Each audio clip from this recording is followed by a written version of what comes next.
Boom. Hey, and we're live. I saw you over there for a second, Cole. You did. All right. Hey, everybody. Welcome to the Big Fat Podcast, folks. Coming at you live from Big Fat Studios here in Uncle Sam's Complex, downtown Columbus, Montana. Here with my guy over there, Cole.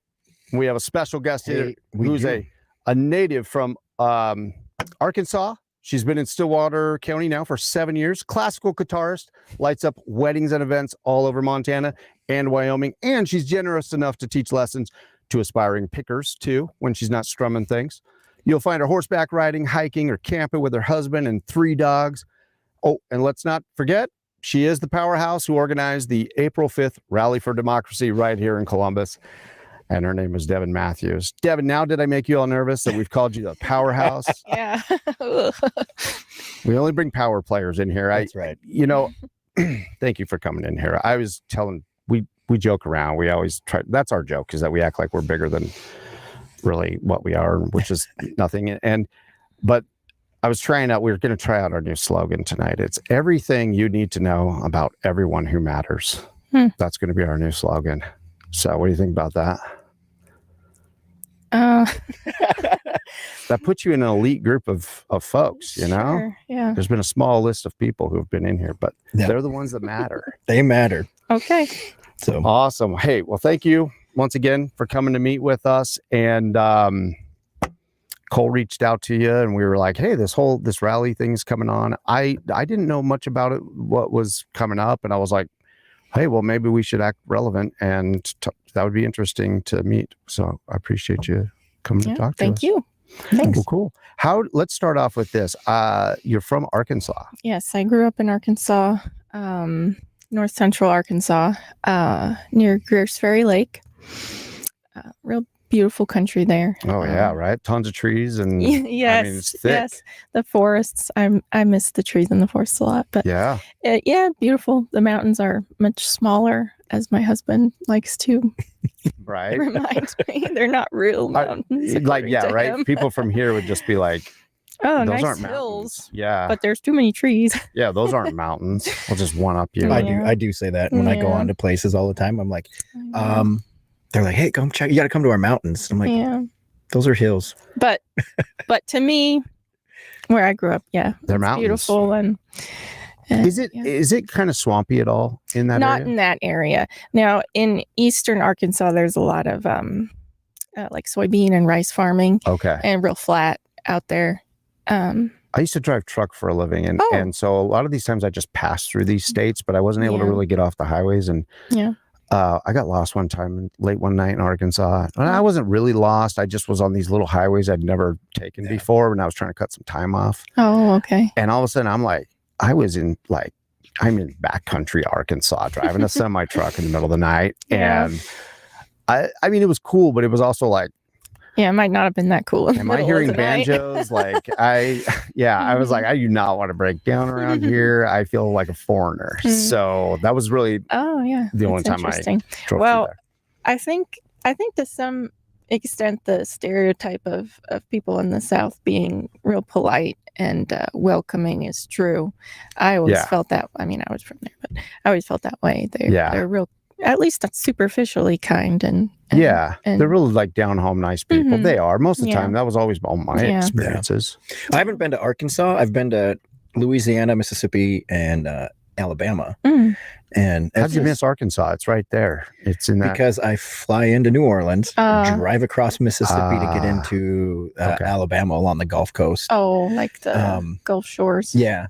I went there to take pictures for spring bird migration. But people in those areas too were super nice, especially here's this guy from Montana, full of tattoos and a weird mammoth on his hat, and I'm like, hey, I don't know where I'm going, but you're gonna help me out here. Yeah, super nice. You don't have an accent. I don't really. It comes out if I'm around other people with accents. My wife says the same because she's from Oklahoma and Texas, and so pretty much it's not real noticeable, but if she's been around people for like an hour, it takes about an hour. It starts to slide back out. Twang. Yeah, it does. You could definitely hear it. So, wow. Yeah. Well, I mean, so you grew up in Arkansas. You were there most of your life then. That's where you were. Yeah. I grew up there. We lived in a rural area about 30 minutes from a town. And we had some acreage and horses, and I was homeschooled up until college. So we spent a lot of time at home and outdoors and stuff. And it was a good. What was that experience like, though? Like being homeschooled back, like what years was that, do you think? Or up until 2011. Okay. So, when I was a kid, like I think homeschooling it's got a different viewpoint now, right? Do you guys feel that? I mean, like when I I'm much older, obviously, but So, but in the 80s and 90s, like the homeschooling scene was a whole different game. But now, like if I could go back and do it with my kids, like honestly, you're like the age of my kids. So I'm like, man, I would do the homeschooling thing in a heartbeat. I wish I had been in a position to do that with my kids. And I feel like there's so many more resources now. Yeah, I'm sure that's true. I will say, like having lived it in a rural area, it's really hard. Growing up, your friends aren't close by. I couldn't go anywhere myself until I could drive. Right. So, that got old as a teenager. I bet. Not being able to get away from your parents and stuff. Not having those social. Yeah, in a city, though, I think, if you had a group, that would be better. But. Yeah, I know, like, there's like 2 homeschool associations in this area. Yeah. And so they do get together and they use, they'll get together and do different projects. They might have like a science lab. And I know that like the homeschool group will get together and they do their science lab and stuff like that. Because I noticed too, there was always a stigma with homeschool individuals. And I have some really good friends that were homeschooled growing up. I mean, they were some of my best friends. But there was a stigma growing up that they don't have the social skills. Oh, yeah. Especially again, you're homeschoolers, you're in the rural areas. So you're not getting that social interaction that you get in the public school system. For sure. But I didn't really see that with the homeschool friends that I had. There's all different kind of homeschoolers. There's a lot of like Baptist, really religious Baptists where I was growing up, and so that was the stereotype. The long jean skirts and sneakers. Right. It does seem though like now the internet is such a game changer. Were you a part of any groups where you could communicate or have friends or do classes online? Was there any of that? Not so much online. We had a homeschool group, like people do, and I was involved in music a lot from an early age, so I had friends in those activities and stuff. Right. But not a whole lot of online stuff when I was a kid. I bet you it's even more now because I think COVID all of a sudden made it so that everybody, I would imagine, I don't know what I'm talking about, but I'm saying I would imagine there's a lot more resources, a lot more people doing it. I didn't have a smartphone until I was in college, so it wasn't like, Right. No, it wasn't the same. We'll have to have my sister and her husband on. They homeschool their kids. Do they? Yeah. Over in Billings. They've homeschooled now they're on their 2nd or 3rd year, and they've got 4 kids. Wow. So I would do it if I was starting over and all that kind of stuff. I think, gosh, it's the way to go. I see the stuff and like, you just said a minute ago, you're like, well, the kids that do that, there's a stigma that they don't have the communication skills. I'm like, in my opinion, good, because the way that I see these kids communicate at school with each other, I'm like, holy mackerel! Like, I don't know, like, I think we could miss out on that. See, and I don't know, and I'm like I said, and everybody knows that I work in the education area now as a school resource officer, so I'm in the schools every day. I see all sorts of different things, and it's hard for me. It's like, as in the public school system, I see teachers oftentimes trying to teach their opinions to students. Whereas I think the education system should be to give information and let the student make up their own opinion on things. Yeah. So in the homeschool setting, it's got to be biased one way or the other, because homeschool, you're being essentially taught by your parents. And so your parents already have opinions and biases towards certain things. And so they're just passing that on to you. And so you're not getting that opportunity, I'm guessing, to form your own opinion yourself. And so I think, is it harder? Have you noticed it harder for you to to change, to form and base those opinions that aren't biased towards where you were growing up and how you were taught? Yeah. My parents are very into like natural health and stuff like that. So we grew up with a lot of holistic stuff. Yeah, stuff like that. And it took me a long time to break out of that particular mindset and that it's okay to go to the doctor and stuff like that. And see, now that's kind of made a paradigm shift again, where more people are like, yeah, we're not going to the doctor. We're going to go more the holistic, natural remedy. I definitely think there's a balance to be struck. That's what I was going to say is like, it's probably more of a balance because there's good things in natural products, but then there's other things about like, hey, there's balance here. It doesn't have to be all or nothing either way. Yeah. And I think too, on the bias thing, if your community has a good homeschool group, I know like a lot of them, they teach, different parents will teach different subjects and stuff like that. So that could be helpful a lot. But if it's really just like, for me, it was mostly my mom who taught me because my dad worked and my mom wasn't, like, for example, math, maybe in science were not the strong points. And so that's not the strong point for me either. Right. Whereas I can see how that would happen. Reading and music and all those other things are more. That was the priority. Not the priority, not that she didn't prioritize that, but like the same strengths are perpetuated, I guess. Right. I see. Yeah. That makes sense. Yeah. I don't know. I think if I was homeschooling my kids, though, I would be like Mr. Like, I don't know that I would be telling them.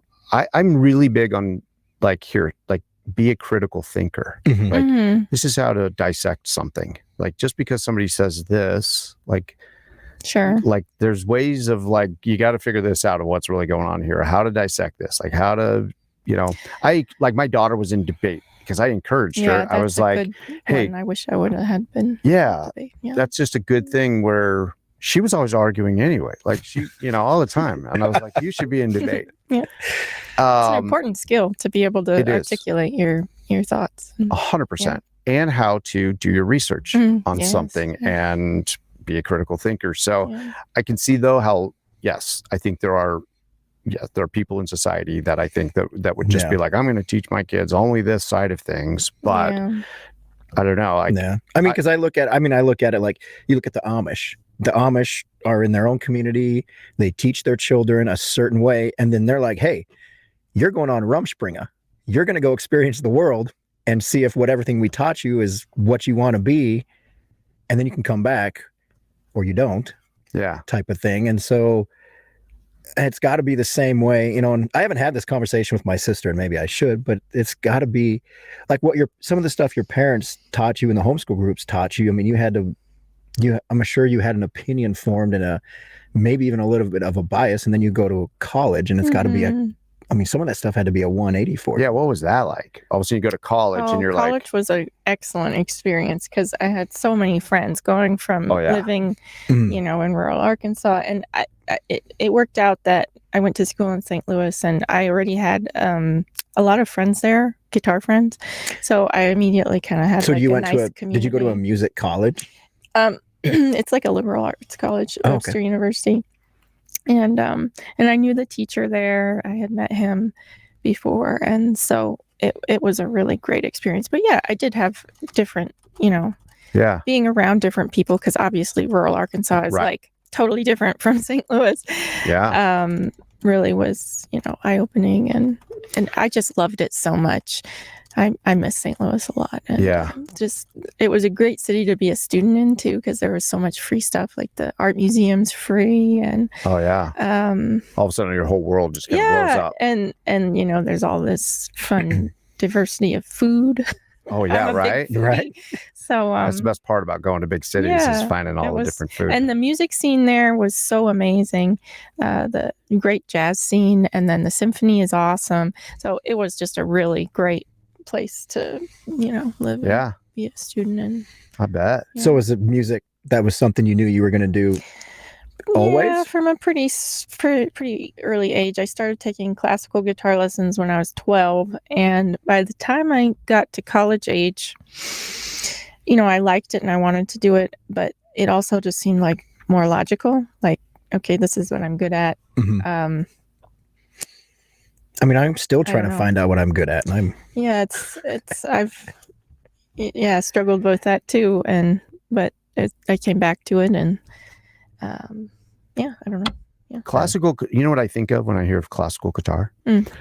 Did you ever see there's this movie? It's an old movie. I think it came out in the 80s, late 80s, with Ralph Macchio. And I guarantee you. Karate Kid? No, wasn't Karate Kid.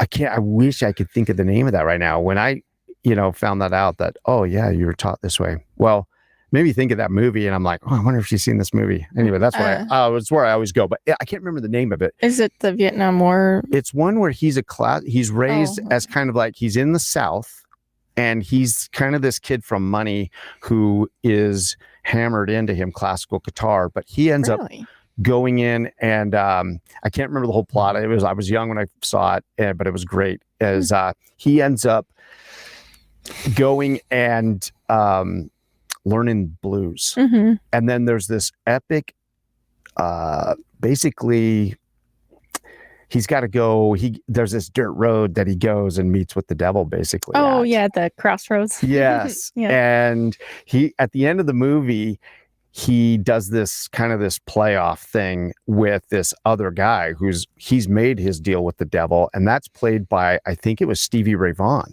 And really? He's playing guitar and they're going back and forth with guitar solos.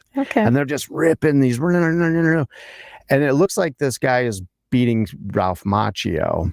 And then he all of a sudden, he just reverts back to his upbringing of classical guitar.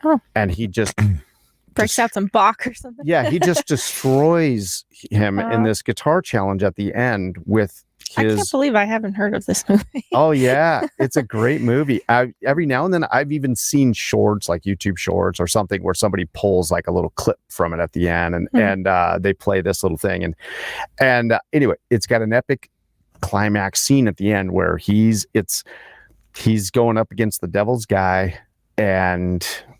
but he reverts back to his upbringing in classical guitar, and then and the guy can't keep up with him. This has got to be like the only movie about a classical guitarist, and I've not heard of it. I know. I would say most. It's called Crossroads. Crossroads. Okay. And then I'll look it up. Yes, you're gonna have to watch this because I'm hoping it holds up. But I'm, but it. Yeah, I just remember this whole thing, and it just made all of that really cool. All of a sudden, you're just like, "Wow! Who doesn't want to play like that?" Yeah. Shasta's the one who said it's actually called Crossroads, and I wonder if did you know that, or did you have to look it up? I'm curious, and be honest. Yes, our comment section out of control. Thank you for being in there, you guys. Shelby, we got Mr. Chris Mater. I saw his name in there. Ken Solomon. Ken was in there. Shasta's in there. Awesome. Yeah. All familiar names. So I've never heard of that movie. Crossroads? Yeah. Yeah, maybe you'll have to I don't know, pull up some shorts before you commit. I don't want to be responsible for you wasting an hour and a half.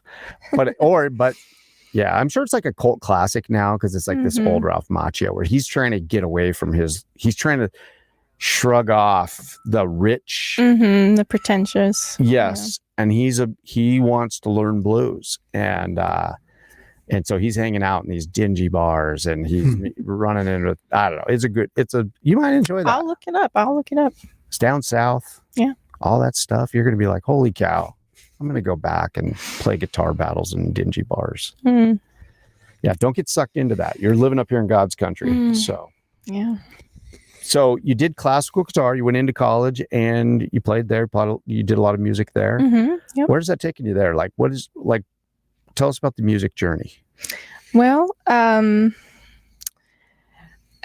so I studied classical guitar performance there, and there was a really great guitar society there. They had they would always have visiting artists and stuff, so I got to see a lot of great concerts and play in master classes with lots of wonderful musicians.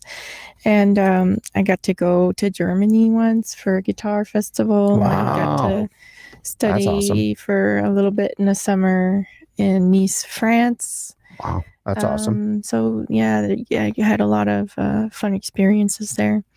And I met my husband when I Now your husband's name is Monty Nichols. Yeah. Yeah. Okay. And he's an audio engineer. I found out. Yes. He was studying audio engineering there. And in St. Louis, that's where you guys met. Yeah, we actually met in choir, because he plays trumpet as well. So he was in. Oh wow, that's what he was around in the music building. That's what I played in high school. I know he plays. I played trumpet too, and I met Monty from the gym. Yeah. Oh, wow. When you guys moved up here and you were living in town and you guys joined our gym, and that's where I met Monty. And I played trumpet all growing up through. Well, I started playing trumpet in 5th grade and played all through school. Wow. Had opportunity. I could have gone to college. How am I just now? I don't even know you. We've talked about this, bud. Oh, okay. But I could have gone to college to play music, and I ended up joining the military, but that's a whole different story. But yeah. And I've seen Monty play. Yeah, he plays in the Hangar Band. In the Hangar Band, here in locally. Well, is it a Billings band? No, they meet here. They meet here. The hangar, or somebody. Oh yeah, in the hangar at the airport, because they played at the. They played at Palladium Brewing not too long ago. They've had a lot of gigs recently. They go and play it in Billings and Big Timber, and they played in Cody last year. They just. That sounds cool. I think I've heard of them. I think I've heard of the Hangar Band, but I haven't seen them. Yeah, I didn't know that. Have you played in the band at all? No. Alas, I would be ill-suited to that kind of music, but yeah. That's interesting. Yeah, they did the German, the polka. The polka. The polka band. That was a slightly different group. Group. I think they're from Red Lodge, but there was some crossover. Gotcha. in the members. So. Yeah. Wow.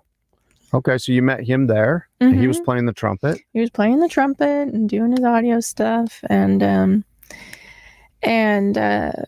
so after college, we ended up in Sheridan, Wyoming for a little while, and he was the interim technical director or something at the college there for a little bit.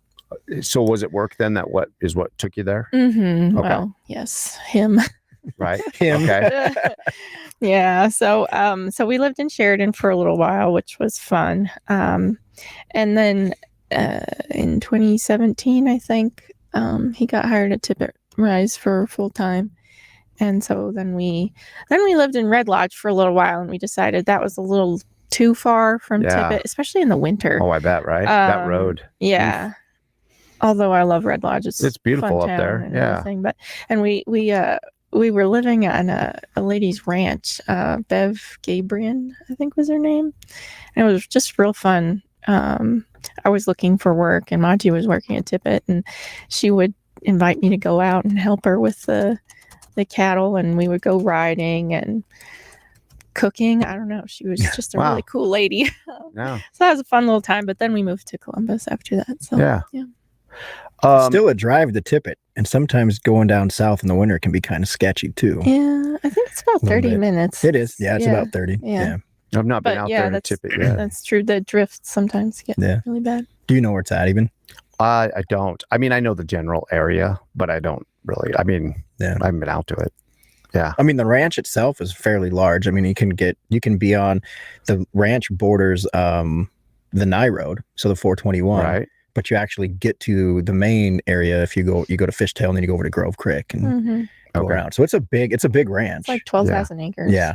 Wow. And then they have all their cool sculptures and stuff out there. They've got the new studio that Monty showed us yesterday, and where they record a bunch of music and stuff. This multi-million-dollar studio. And then I one-upped him because I showed him pictures of our studio. And I was like, hey man, I don't want to make you feel bad about where you go to work. Right. But you should check out our storage unit. There's no bathroom. There's no bathroom. So he was just like, nice. Yeah. No, it was fun. It was nice talking to him, and he seemed like a nice guy. And then I was like, my wife April was there, and I was like, did you guys go to school? Because she was like, hey, and he's like, hey. I didn't know him at all, and I was like, do you guys because Cole knew him, and so she grew up here, and she was like, I was like, oh, did you guys all go to school together or something? And she's like, no, he was a customer of ours.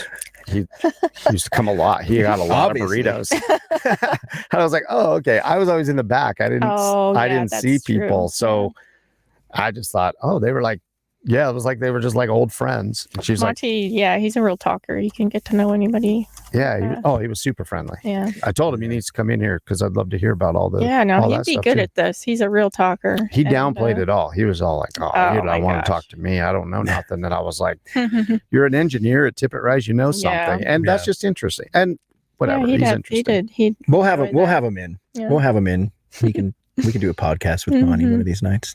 Yeah, for sure.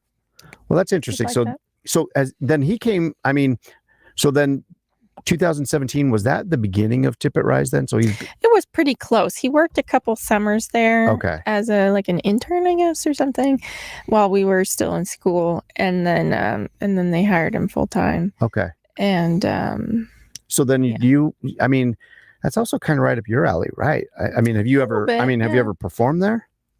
No. No.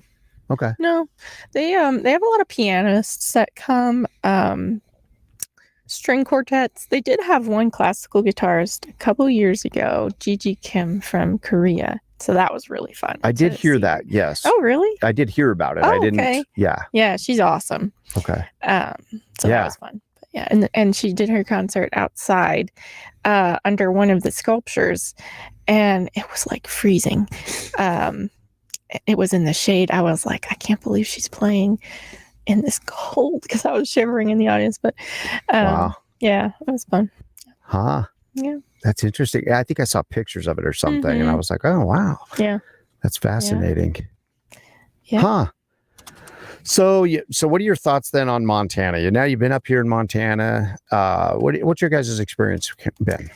Well, we love to do outdoor stuff. So I love to go hiking in the Beartooth Mountains, and we do a lot of camping as well. Monty's got his truck. I heard about his Toyota. Yeah, I'm sure. He's a big Toyota guy. Everyone about it. Did you hear the way her voice just changed? Sorry. She tells everyone about it. But no, so we go camping and all that. So I love that. And especially, growing up in Arkansas, there's a lot of countryside and there's state forest, but I don't think there's really any federal lands so much. There's like a national river, Buffalo River, that's real beautiful. But so the public land access out here is amazing. It was like I'd never heard of BLM land really before I came out here. Yeah. So I come from the other amazing. I come from the other side of it, where I'm like, wow, there's like no public land here. Oh, now I know. Yeah. So I'm from Nevada. Compared to Wyoming, I think there's, because Monty's from Wyoming. Yeah.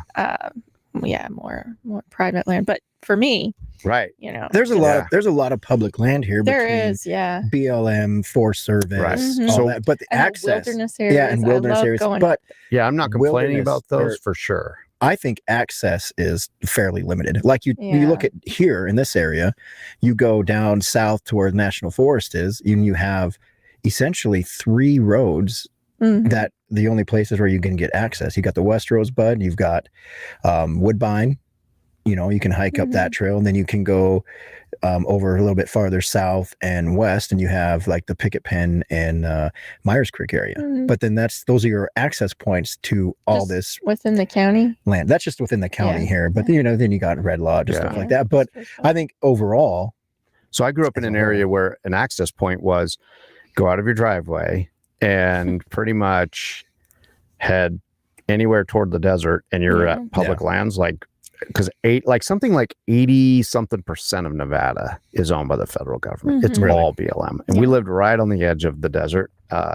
And so, we just went out there all the time and drove all over the place. But then the good old days ended, I don't know, sometime in the 90s, all of a sudden, I would go on dirt roads that I used to just go on. And I went on one. I didn't pay attention. They had, it looks like it's a sign. It's about the size of a reflector pole. One time I got a ticket because I came off of a dirt road out by the lake, and all of a sudden there's like a forestry guy there, and he pulls me over. I got an expensive ticket. Why? What did you? What? I was not allowed off of the pavement anymore. So when I grew up in it like had all to changed. drive? Yeah, to just drive. Sure. All of a sudden, this was just a change out there. We used to always just be able to drive out there. Now all of a sudden, I was ticketed pretty heavy because I was like, "What?" And he's like, "There's a sign right there." And literally, I pulled out. The sign was as big as like a reflector. It was this wide. Yeah, stay on. Yeah, like the brown ones. Yes. Yeah. I didn't even see it because I wasn't even used to those.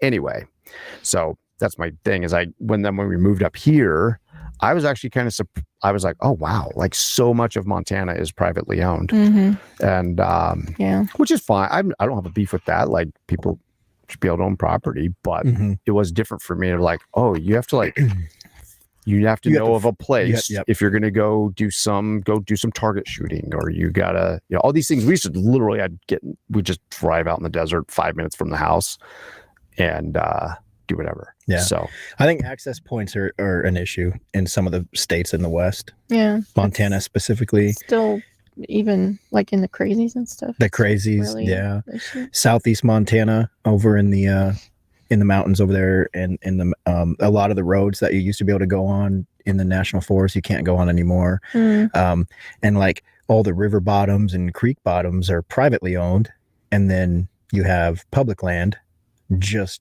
maybe 200 yards off the river bottom, but you can't get to it because you have this private property barrier between it. So it's really weird. It is, and like there was land swaps all the time back in the old days.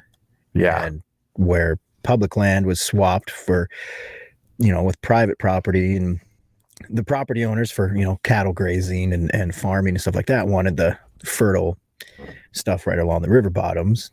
Yeah. And then they would swap with the drier stuff above. And so it makes it hard for access points for a lot of it. So, yeah. Well, to me, it's pretty awesome. Pretty awesome. I love it.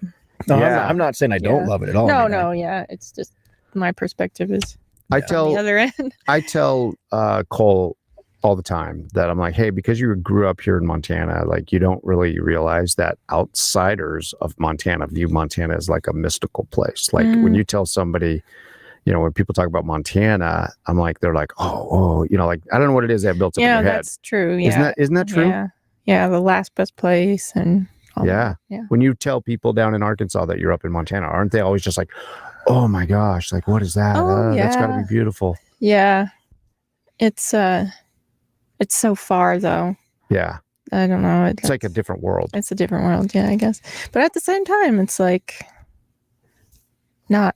Yeah. Because it's all right. All America. It is. So. It is. It is interesting though. It's like different, kind of slightly different culture. Yeah. Yeah, totally. Yeah. But overall, your Montana experience has been a good, positive experience? It's been good. Yeah. It was certainly an adjustment period moving from St. Louis, just for me, like career wise and whatnot. Because I assume being a classical guitarist, there's not as many opportunities. There's not as many, no. Yeah. But I make the best of it, and I'm going back to school right now. Did you find a lack of good restaurants as well? Well, I mean, lack of as much variety, I guess. But Billings does have a lot of good restaurants. They do. No, they do. They do. We enjoy that a lot. So yeah. Yeah, just the normal small town stuff, I guess, But in that way, it's not that different from where I grew up, because we didn't even live in a town where I grew up. Right. So, you're used to the rural life. Yeah, so that part wasn't like shocking or anything like that. It was just But after St. Louis, where you're just like, oh, I bet you there's tons of good food. I mean, that area is probably. That's got to be. That area is just known for tons of good food, good barbecue, and so much, so many different things. Yeah, there was this one road, Grand Avenue, and there were like so many international restaurants. It was just so fun to go there. Oh yeah, and be like, oh well, we're gonna have Vietnamese food tonight, or we'll have Thai food, or whatever. Right. So many options. So yeah, there is that trade-off when living out here in the rural area. It's beautiful out here, but you don't have access to some of that. But. Yeah, just the way it is. But yeah. Wow. What Cole's over there clicking away. I was in the comments. He's somebody said Ken said that Big Fat Studios is top shelf. Well, thank you. So Ken Solomon wants to know, when did you first pick up a guitar? I'm not really sure. I was pretty young. maybe like 6 or 7. My grandfather played guitar. He actually played flamenco guitar. He, his life story I find really like fascinating, and it was always kind of an inspiration. He was in the Navy, and he met my grandma in Morocco when he was in the Navy, and then that's just a cool story. I know, and she was born in Paris, and then she escaped the Holocaust and went to Morocco, and so they met there, and then they lived in Spain and on like Mallorca and in France, and so they seemingly had this very exotic life. And he played flamenco guitar, and they lived in New York for a while in like the 60s, I think, and they would have these like flamenco, parties and stuff, and just sounds so fun. Yeah, sounds like like movie lifestyle. I know, right there. Yeah. And so when I was a kid, he really inspired me to play, and so I don't really remember how old I was when I. But you have always just been around it for sure. Yeah, to some extent. Yeah. Huh. Yeah. Now I wish I had some of that pulled up. Yeah. I know. I was telling your husband yesterday too. I was like, you know what? I need to figure out how we can like plug into this thing and like have a little spot in here where like now I'm just like bummed out because I'm like, man, I wish we'd had a guitar, had you bring in your guitar and play a little something, and I don't know, that would just be fun to. Yeah, that'd be a whole other. Yeah. No side of it. Just to be like, oh, let's just hear a song. Sounds like more issues with technical difficulties. There's a lot of musicians though you could have on. Yeah. That would be a good there idea. are a lot of musicians. And we don't have to get too technical about it. I mean, we can plug in, like if we're just plugging into like an acoustic guitar or something like that. Yeah. And then, I don't know. We could try. It wouldn't have to be perfect. I'd be, I don't know. We'll get it figured out, and then we'll have to have you back in here. We'll have a jam session. Yeah. No, that'd be cool. Huh. Sounds good. Well, that's interesting. So then did we get to this past week? What was your experience, or how did you get? How did you get tied into the local, like the politics scene, and tell us a little bit about that. How does that work? Well, coming from a guy who's not engaged in anything, so. I'm relatively new as well to being engaged at all in politics. Because I guess I didn't even know there was a Stillwater Democrat. What's it called? Stillwater County Democrat Central Committee. Yeah, I didn't even know that existed here. Well, there was one for a while, and it kind of, I think, went like defunct a little bit over COVID. And so then, how did it get started? Well, I think it started for me when Tommy Flanagan from Absorkey, he was running for the House district here, I think.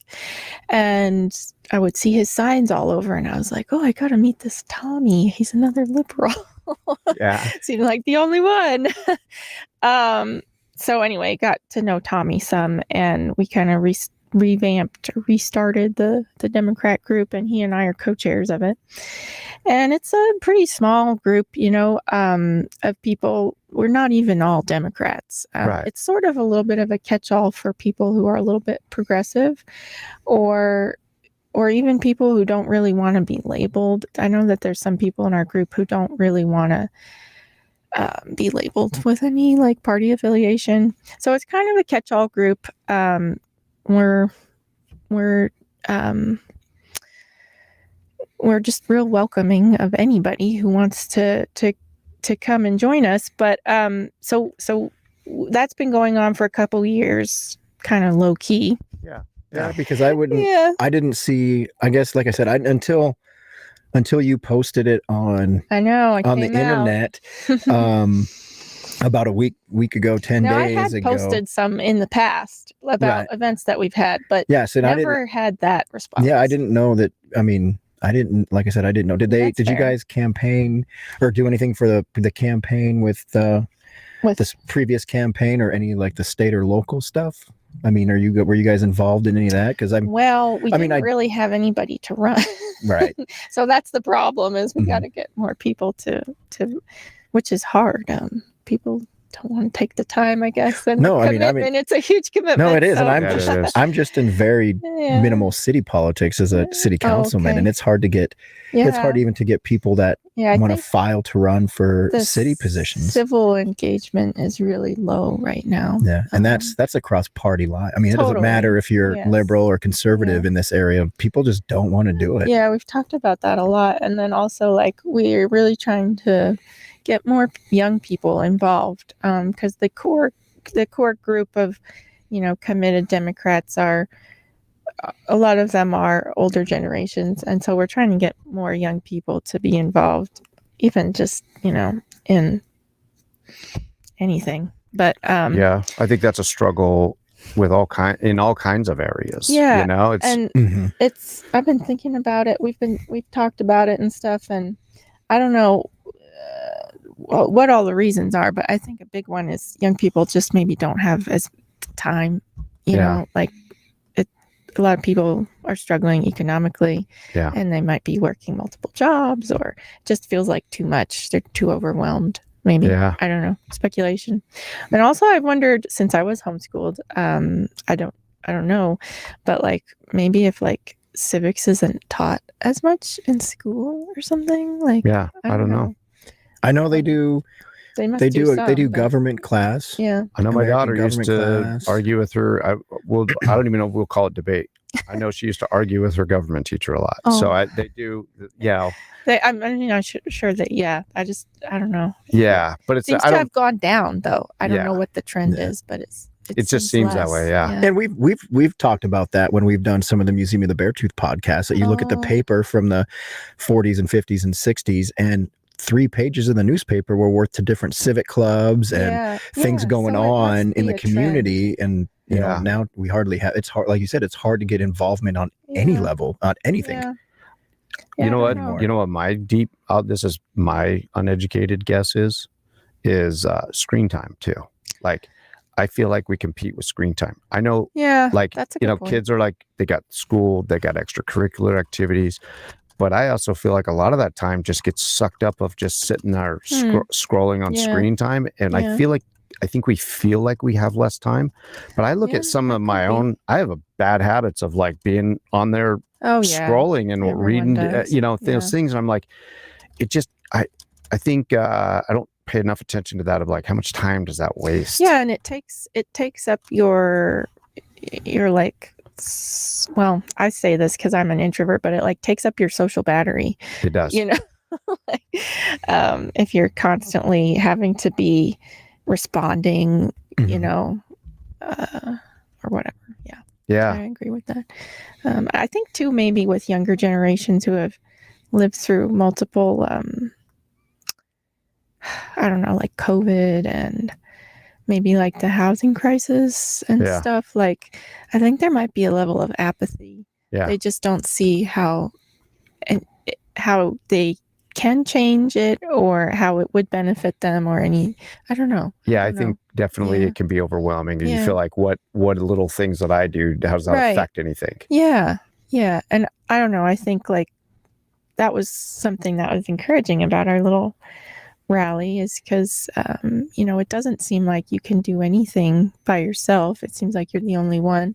But if you get together with other people, then, we were surprised by how many people came. I was expecting maybe like 30 or 40, and I don't know what the official count was. I heard variations between 60 and over 100. So I don't know quite what it was at the peak of it, but it was a lot of people, and it was nice to get together. And, So what then, you were mentioning like you were surprised by kind of the response. I didn't see it. I apologize. I've been meaning to also get in there, and then there's a part of me that's like, on the Facebook groups? Yeah, like I don't want to like get into like the negativity of it all, but I heard there was quite a bit of negativity. What was that? There was a lot. Yeah. So I posted the little flyer that I made for our event and invited people, just put the little details on there.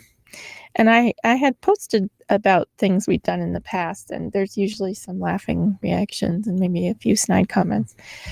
But I was a little bit surprised by all the comments that were really straight up just negative. Rude. Well, worse. Some were negative, but some were worse than negative. Really? There was a lot of people who kept on. To me, it felt like they were, I don't know, spoiling for a fight or something, trying to say that we will be violent and stuff like that. And that was unexpected. I got some messages that they were saying that you guys were going to be violent, or and that I'm like, well, we're just regular people in the community. Like, we're your neighbors. We're not about to like vandalize the businesses downtown. Right. Or anything like that. So anyway, yeah, there was a lot of comments that were, like, get out of Montana, and messages that I received like, you need to leave Montana and we don't want you here. And that kind of stuff is discouraging. You know? There was, I read quite a bit of those comments and seen a lot of them. And we should have I mean, I don't want to call anybody out, but we should have had a whole list of them to read through. Reopen it. It's closed. We could have read through those and had fun with them. Yeah. But I did that afterwards. I was reading them in funny voices to Monty to there make you myself go. feel better. Exactly. There you go. But, I'm always amazed that people leave those kinds of stuff, no matter if you're all fired up. Some people did delete their comments, I noticed, because they must have been like, well, that was a little bit mean. Yeah, right. They're like, yeah. I went back and deleted it. But I think people's emotions get them, and they yes, and also over the internet, people I think will be more rude than to your face. So that was all 100%. Part of it. And I have noticed that goes both ways. Oh yeah, liberal to conservative, conservative to liberal. Oh yeah, 100%. They'll keyboard warrior the crap out of things, but then when you actually try to sit down and have a conversation with somebody, they're like, nope. That's true. That's very true. But the thing that was a little surprising is like, well, these are local people. I mean, it's like, I've probably seen you in IGA before. Like, we're not right. This isn't like somebody from back east who's posting something and you're just responding anonymously to something. No. This is local. Yeah. Like that, to me, that's amazing. So that was kind of, I'm constantly amazed though at what people even locally will post, and it always blows my mind that I look at everything as in brand. Okay, so what you post online, that's you and your personal brand. Whether you own a business in the community, right? It is. It really kind of shows who you are, what you stand for. Yeah. And I just don't. I'm always amazed at what people will post. Yeah. And what amazes me, and I mean, it's no secret, I'm conservative. I lean more libertarian for a lot of issues, but I do vote mostly on the conservative side of the aisle. But it's the uneducation or the non-educated keyboard warrior bullshit from both sides. It's like, I might have an opinion on something, but if I don't have the education and the information to back it up, you should keep your mouth shut. Or at least be willing to stand corrected. Exactly. Or at least be able to stand corrected. Wrong if you're wrong. New information. And and I noticed some of the comments on your stuff, and I was like, I understand where they're coming from, but they're completely wrong. Educate yourself a little bit. Like what's the word? Like hostile. There were some hostile stuff on there. But for every few messages of disagreement, there were people who, said thank you for organizing this. And I got lots of messages from people who said that they were afraid to expose themselves as someone with different thinking because of the community backlash, and they were grateful that I did it. So that you stick your neck out there. And I think that also, I think that does go both ways as well too. Like, I see people from all sides that, like I say, I see some stuff that people, I'm like, why would you throw that out there? Number one, but why do you act that way? But I also see other people throw stuff out there that I'm like, you're going to make yourself a target on here. So I think that's also kind of natural too, of like people just, it's a human nature thing. Like, it's true, but I mean, I think some of the reactions to that post, which was simply sharing information, I wasn't saying like, I mean, you can ignore it. Exactly. Don't come if you don't want to. Right. But But I see that on any post. I see people just sharing stuff on just a news thing. They won't even post like their opinion of it. They will like share an item. Yeah. And when they share that item, like you really actually don't even really know if they're for that or against that. Oh. And you just see people in the comment sections just start shredding them. Mhm. Oh, And so we're quick to jump. Yeah. Yeah. And so I see that a lot. I'm always amazed by, like you say, the local people that will come out shredding or expose themselves as a real nasty person on that. But I can see that then as just anybody, if you're going to give your thoughts or opinion on something, you are going to expose yourself to both sides, because both sides I've seen do it. Mm-hmm. They will, if you're just like, hey, I don't understand what this is or why somebody did this, or you post something like that, literally like you're just like, hey, I don't know that I agree with this. You post it. It's just a human nature thing. Yeah. It doesn't matter if it's liberal or conservative, whatever it is, you get the other side thrashes you. Yeah, and so that's true. I don't want to stick my neck out there. Yeah. Like on Facebook, especially. Yeah. That's my toxic trait, looking at Facebook comments. I know, right? I've gotten to where I spend a lot of time now on X, and I don't comment very much. I do comment every now and then, but I sure do make sure that when I comment, and it's tempting, some things are so aggravating and it's so easy to be triggered by it, and you just have a snarky remark or something comes to mind. Mm-hmm. But I do live by the thing of like, I don't know where this is going to pop up 10 years from now that I said something stupid or snarky, but if I do make a comment on something, I'm very conscious about, I'm going to say this to them like I'm sitting in the studio with them. That's pretend you're face to face. I do. Yeah. I pretend like if this person were to confront me tomorrow at the store, I'm going to address them, even though I disagree with them. I'm going to address this in a way of like respectful of like, hey, this, because I just feel like, not that I've got everything figured out, because whatever, I'm a mess in life myself, but I'm saying if people I feel would just do that more, pretend you got to face that person. Yeah, that's good advice. Yeah. Yeah, and you just don't know. You don't know where your comments are gonna pop up 10 years from now. Yeah, you could be famous and someone will dig up dirt on you. Yeah, like I know. I look at the kids nowadays, the stuff that kids are putting out there, and I'm like, oh, you just don't know where that's going to pop up someday, and you're just you don't realize this is your personal brand. Yeah, and people make judgments because, like, I mean, I owned a business, and every business person who I know, when somebody hires on, first thing you do is go check their social. It's the first thing you do. Yeah, right? That's true. Because if you don't, you're kind of like, you'll be like, oh, that's none of your business. Well, no, are you going to hire somebody without knowing who they are? Now it's there. Everybody's just throwing their stuff out there. So I want to know what kind of a person are they? How do they interact with people before I have them come in and represent my brand? And then like, I don't know. So I just don't think people remember that, of like, you don't know where you're going to be someday, and somebody's going to go look at you and be like, I don't know that I want to associate myself with you because you're nasty to people. Yeah. Either side, like, right. Yeah.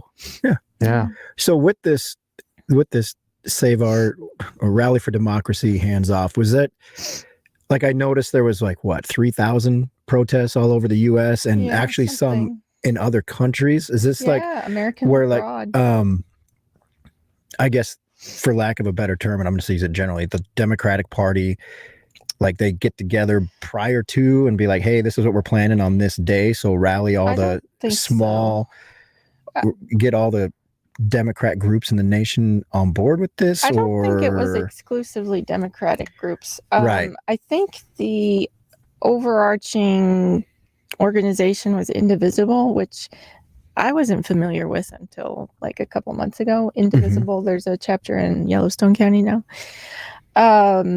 And so at our last meeting in March, somebody said, oh, I saw that there's going to be a National Day of Protest on April 5th. Maybe we should join in. And so we decided, yes, let's do it. And so we were actually trying to not so much use the brand of, what do you call it? Their branding of hands off, because we thought it would be too divisive. We wanted to be more positive. So we chose Rally for Democracy, which ironically was Oh, really, and then all we did was play off the hands off. Rally for the Constitution or something else. No, I respect that. I respect that you try to keep it positive. Yeah. But anyway, it ended up however it was. But yeah, so there was the website Hands Off, and basically you could go on and register your event so it would show up on the map. I see. So if people, in Big Timber were like, where's the nearest rally near me? They could know and come. Right. And then they could sign up if they wanted with their email and or phone number. And there would be like an automated message reminding them. Yeah. And it was also for me as the organizer, if we had to cancel or something, I could go on and say, contact everyone. Right.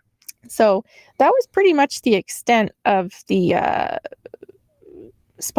it wasn't really sponsored really because we did it, but that was the extent of that organization's involvement in how we organized. Was the Hands Off website. So you guys weren't like contacted and told to put anything together. You just said, "Oh, we want to do this." Be part of it. We chose to be a part of it. And the Hands Off movement or whatever, they did like email me some resources about like de-escalation and whatever, like organizing stuff, which I didn't really read. But because I just was like, this is a small thing. Small town. Yeah. And this was the first. But they were trying to make efforts to be like, hey, here's how to they were encouraging de-escalation of like, here, don't. For sure. Okay. Yeah. Well, that's good to know. I think that's the whole movement was based off of being completely peaceful, and that was something that I tried to emphasize. For every comment that was saying we were going to burn down Teslas, I was like, no, this is completely 100% peaceful. Really tried to push that, and it was so yeah. Yeah. I was like flying the drone. Mm-hmm. Okay. So I was like, for no reason other than like, I was like, really, like, I want to get let's just document this. And I don't even know what we'll even ever do with it. So I was like a little nervous because I didn't want to piss anybody off. And I was just like, I just looking to document it. I don't know. Maybe Charlie needs something for the paper or there you go. I don't know. I have a drum and I'm like, and I had to study for a long time to get that stupid license. So I better use this thing. Right. So I did that, but I was also, I'll be honest, I was like, man, I wonder if I'm going to get flipped off. Like, I don't want to be the guy getting flipped off. And I was seeing the guy drive around. There's an I'm like, he's driving around with this F Biden flag. And, which honestly, I found kind of hilarious because I'm like, too. It's like, let it go, man. It is. As I was like, he's not even president. He's not president anymore. But it was the whole thing though, I was trying to look at it as an outsider. I'm like, this is Americana right here. Right. And I loved just like, here's people and they're being peaceful and they got some signs but then there's this truck that drives by every now and then to try and push some buttons. Yeah. And I'm glad that that's all it was. I know that in some areas that things get out of control. I have no respect for that. I don't want to live in an area that's like that. Mm-hmm. I'm glad that it is how it is. Yeah. It was just, regular people. We wanted nothing more than to gather together and say our piece. Yeah. with our signs and everything. So I didn't know there was pizza there. I just went back and saw there was pizza and I was like pizza. And the pizza was actually the only thing that our Democrat group paid for.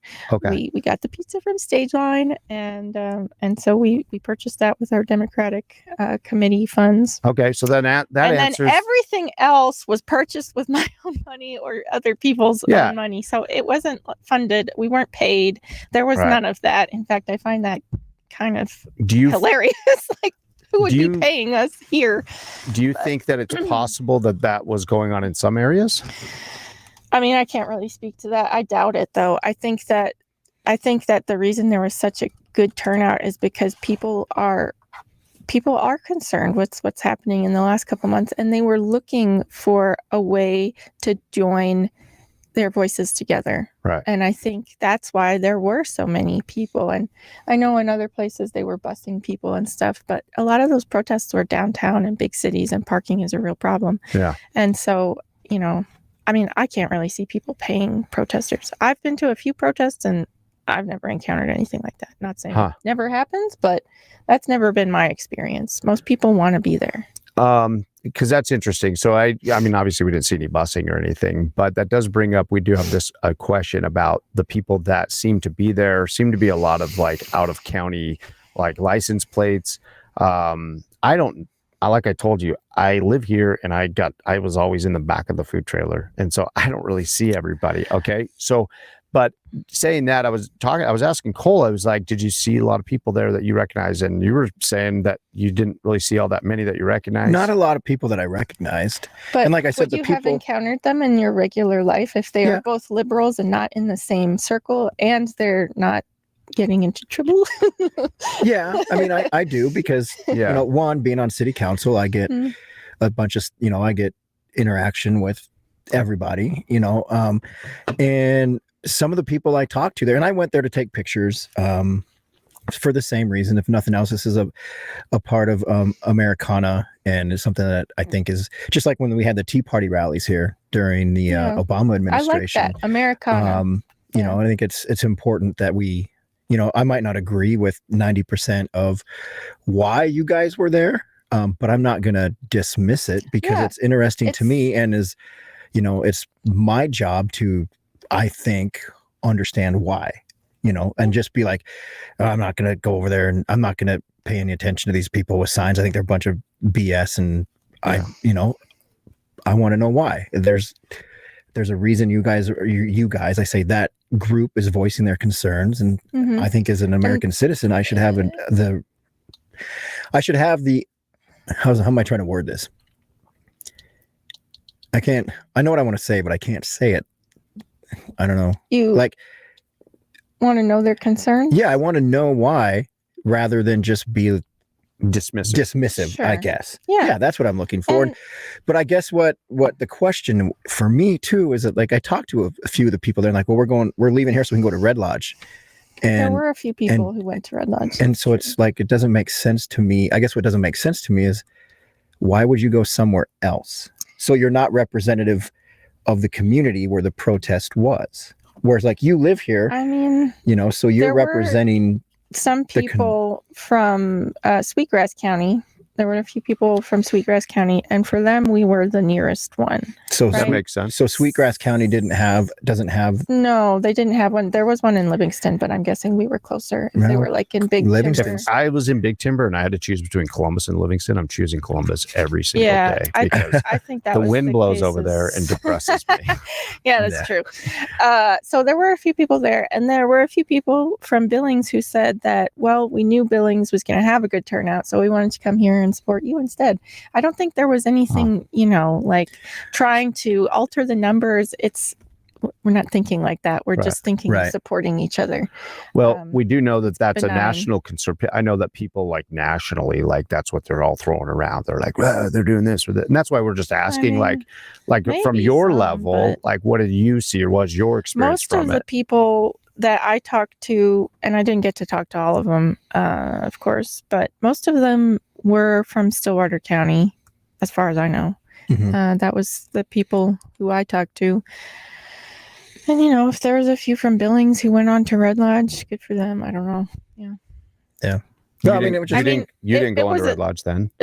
No. And then the other thing, the timing of the event was rather arbitrary. I set up the event on Facebook and on the Mobilize website.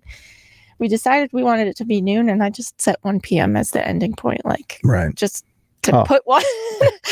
So, we could have stayed longer, but it was just.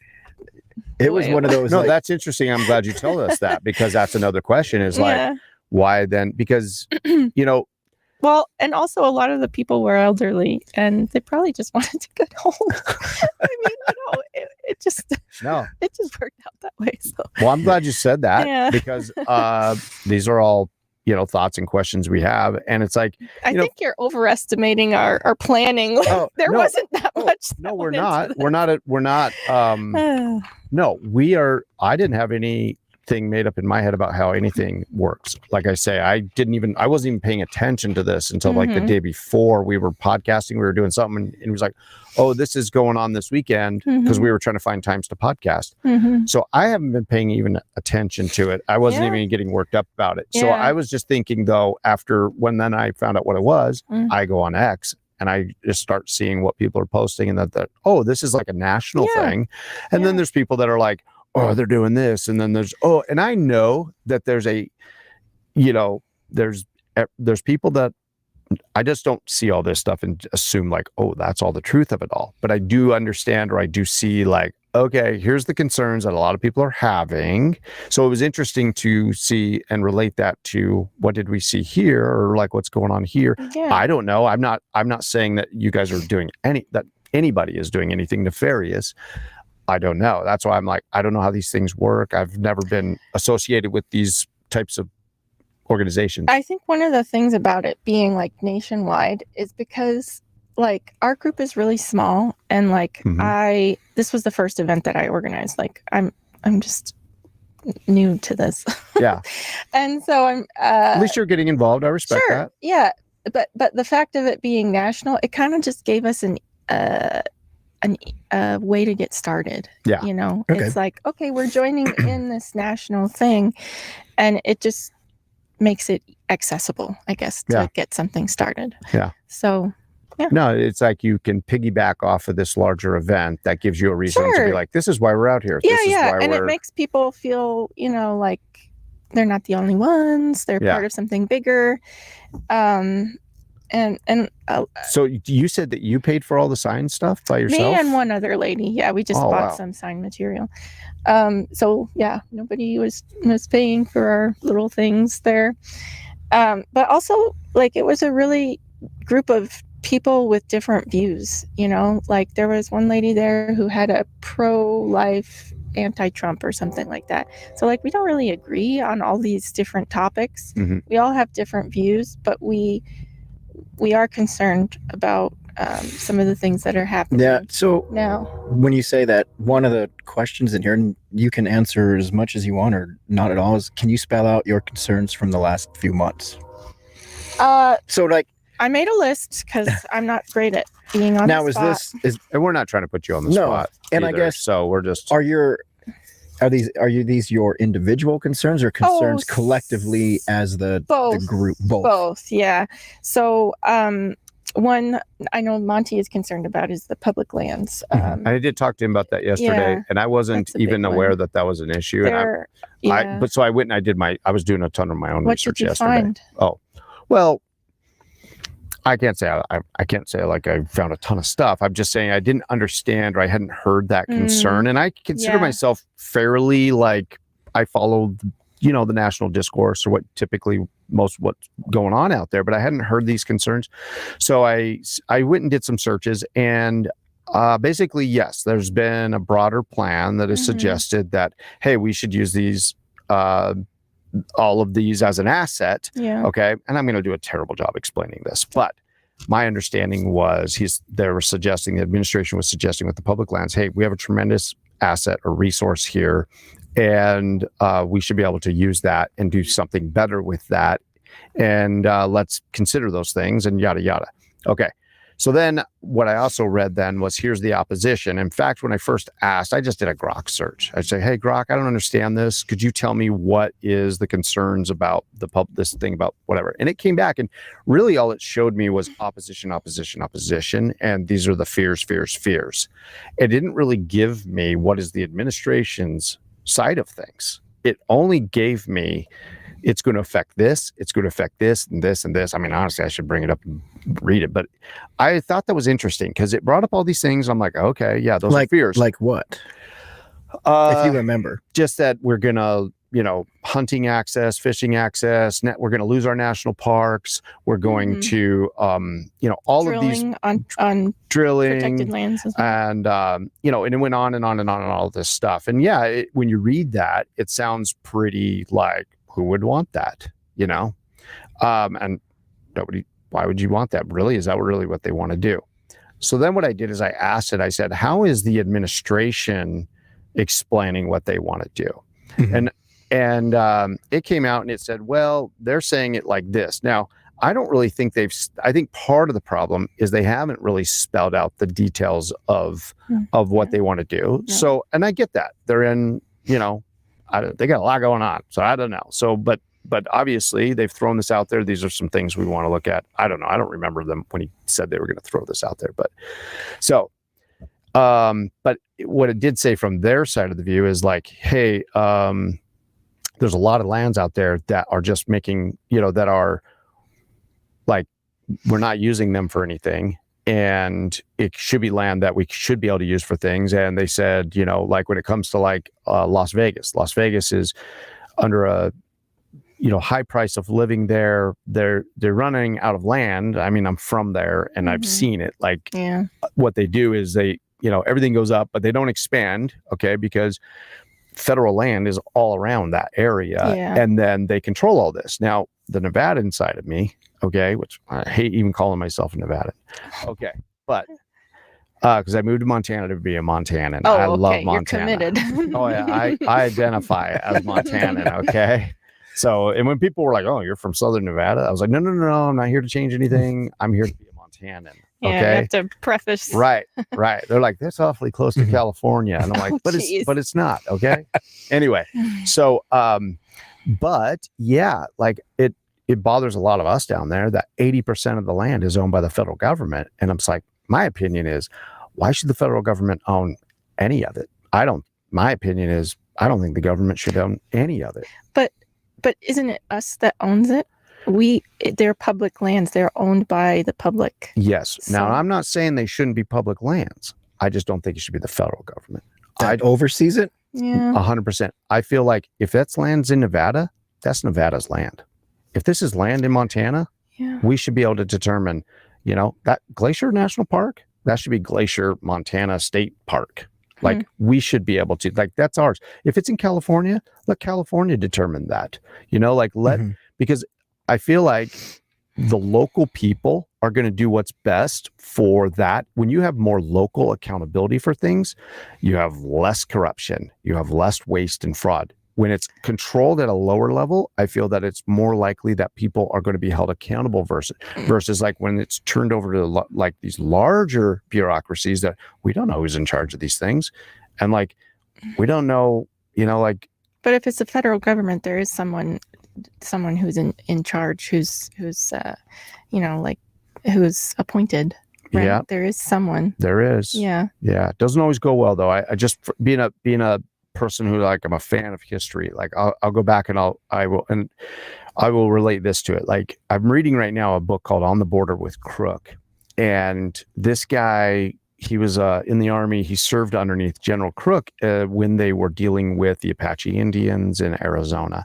Right now he's dealing with a lot of the problems after the uprisings and all the violence has happened, and they're dealing with the problems of the corruption in the Indian agency down there, and really the raw deal that these people are being given down there, and how he's really listing off how they were trying to become industrialized and how they're trying to do these different things. But there was middlemen that people don't even, and I just was, anyway, not to go into all of this, but I'm saying, to me, it's a human nature thing. History hasn't really changed. Nothing's changed. We haven't gotten better at that. When there's people that are so far away, I understand your point. Yeah, that it's just like there's a lot of. I think a lot of people who are against state management are afraid that they'll end up being sold to private, and then we won't have access to it. I think that's one of the main concerns. Well, but if we are going to vote somebody in at a national level who's going to govern these things, why wouldn't we just vote and for somebody at a local level that we have more? He has to live. He or she has to live near us. You know what I'm saying? So they're more accountable to if they're going to sell it or not. You got to live here with us. So why would you sell off our, like, why wouldn't those be things that we just vote on and control here? I don't know, but I mean, I think some of our elected representatives aren't that tied to Montana. Like they don't live here year round. I think maybe they should be then. Yeah, I agree. Yeah. I think they should be fully invested. Because like, I think I like majority of everybody. I feel like I don't want to see our national parks go away. No. Yeah. I don't want anything ruined by drilling or mining. I don't want to not be able to go hunting at places. And I don't think that's what, I mean, as far as to be objective about it, they haven't lined out, like, hey, these are the areas we want to ruin and take away from you. Well, so they haven't done they're that. not going to tell us straight out their whole plan. Of course not. So. But until they do, you know, I don't know how you object to it. Another thing that's worrisome is all of the people that they've laid off working in national parks and on public lands. And there's a concern.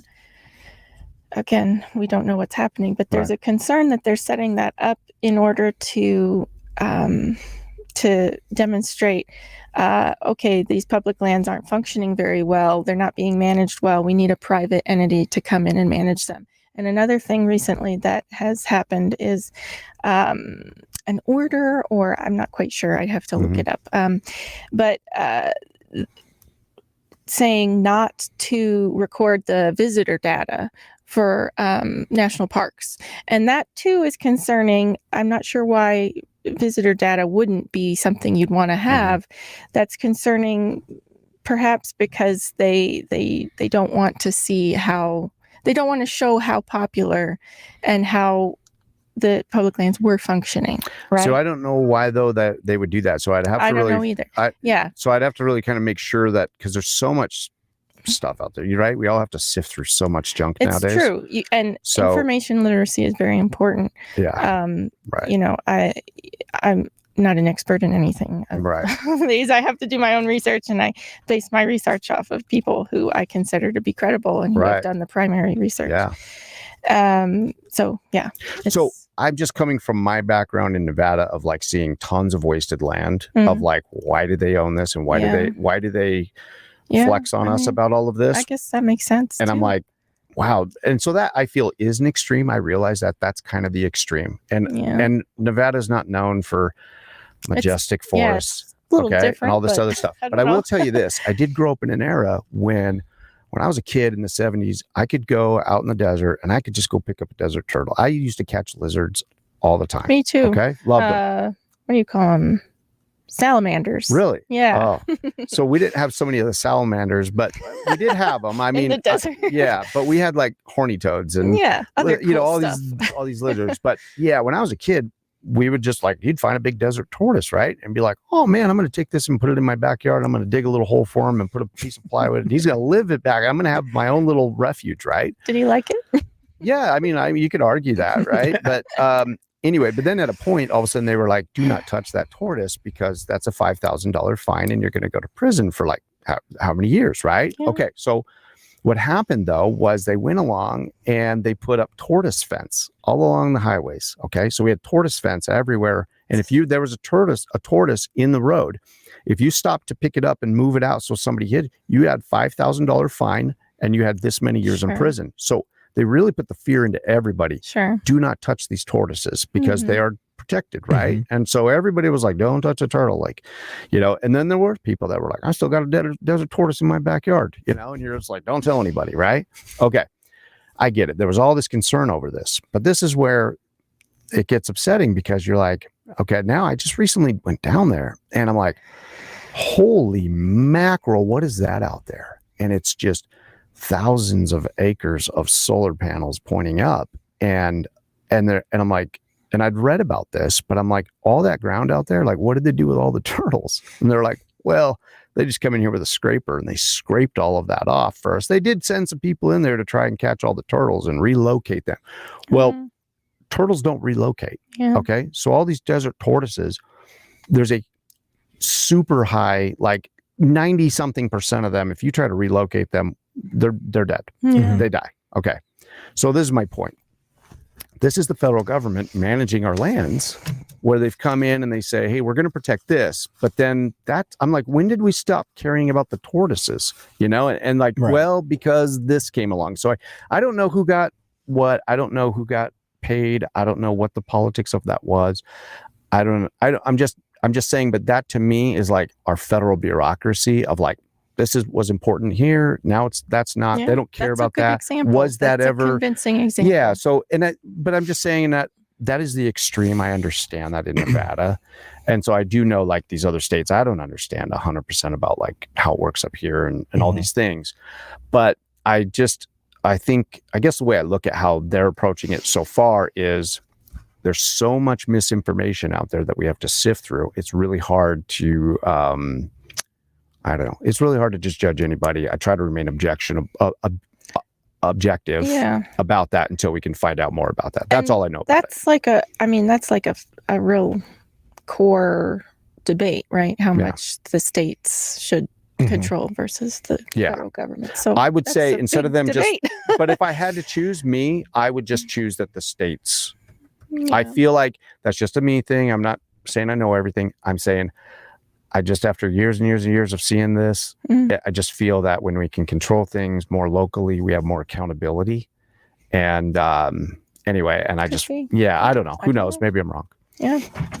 So that was all I learned. And that was the first time I'd heard about that was a big issue yesterday. Yeah. So I went and that was what I learned about it and looked into. I don't see though, like, I guess you could say that, they're just after they profit. have laid off a lot of people, and those people lost their jobs. I mean, it is. The national parks that were being managed, and all of the national lands that were being managed will now have fewer people to keep them running, and that's going to impact visitor experience as well. I think we'll see on that, because I do feel though that, I mean, I hate to disagree with you. I don't want to see anybody lose their job or anything. I expected you to disagree with me on almost everything, so it's all good. Well, it's just that I do know that, like I say, I do feel like a lot of these agencies, a lot of these departments, I think there is a lot of bloat. Yeah, I think that I understand that. I think that there's nothing wrong with wanting to streamline things. Right. It's true. And I don't want to, I mean, I'm not trying to just go back and just like be like Biden. But he came in and right off the bat, he made decisions too that caused a lot of people to be laid off. And it is what it is. And nobody seems to be, none of those people that are upset now. Was it on the same scale, though, if you compared the numbers? Tens of thousands on day one. And so, Obama did the same thing. And to Obama the numbers did too. Of federal employees. I think the federal government, though, is so, like, I don't think that there's a reason why it should be the number one employer in the United States. I don't either. It's huge. I don't know what the numbers are. I honestly don't. I don't know that. I'm saying, though, that things should be reviewed.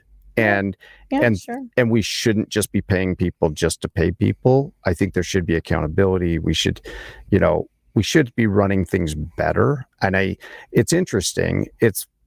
There's so many, like, man, I didn't realize that Bill Clinton and Al Gore, I mean, they came in and they were huge on government efficiency. And the last time we didn't have a deficit, right, was under Bill Clinton. Yeah.